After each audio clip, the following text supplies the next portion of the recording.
आणि तिन्ही कारखान्याच्या मालकांना मी विनंती केली आणि फरक जिल्ह्यातल्या कारखान्याचा जो फरक होता बेदरी कारखाना असेल किंवा भोगावती असेल आणि तिथं आणि सेनापती सेनापती कारखान्यातला हा फरक अतिशय फरक आहे आणि आपला ग्रामीण भाग डोंगराळ भाग आणि मी डोंगराळ भाग आहे त्यामुळे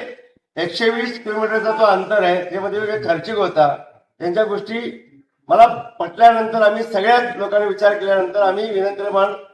36च्या पुढे येत नव्हते लास्ट 36 बनत होते तर मी सांगितलं आज आमचा शेतकरी बांधव आज दिवस रात्र राबून आल्यानंतर आमचा हत्ती आमचे गवे अस्वल डुकरं त्यानंतर कोल्हे आणि हा निसर्गाने एवढं झाल्यानंतर हा आमच्याकडे त्या पदरात काही मिळत नाही दिवस रात शेतात जाऊन रात्री झोपायला जायला लागते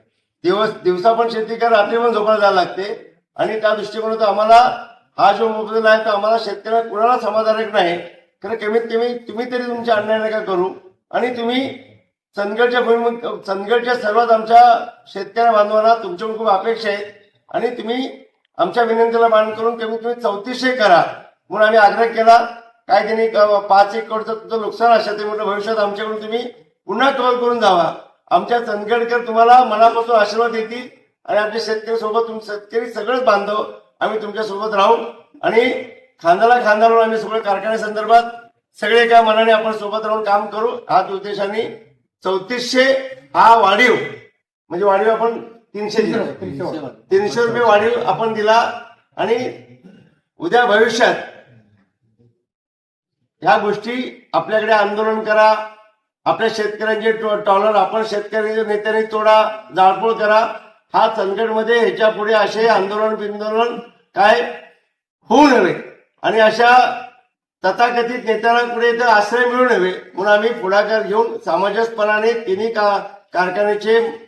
चालक आणि मालक हे सोबत घेऊन आम्ही सांगितलं एक चांगला मार्ग काढून द्या आमच्या विनंतीला मान देऊन मानसिंह कोरडे साहेबांनी पुढाकार घेतला त्यानंतर ओलम शुगर साहेबांचे देसाई बंधू आणि आमचे चंदगडचे सुपुत्र आमचे देसाई बंधू शुगर फॅक्टरी एगोकेन हे तिन्ही मालकांनी